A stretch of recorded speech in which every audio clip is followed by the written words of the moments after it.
tell us what having a school means to the children of Garma.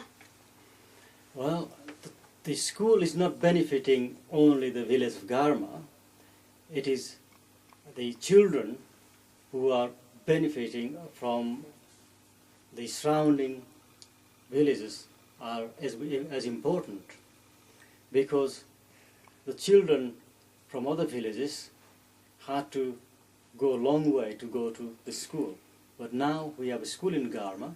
That means children don't have to travel that far. Not only that, it gives them an opportunity to attend the school. The parents don't have to worry about educating their children or sending a long way from home.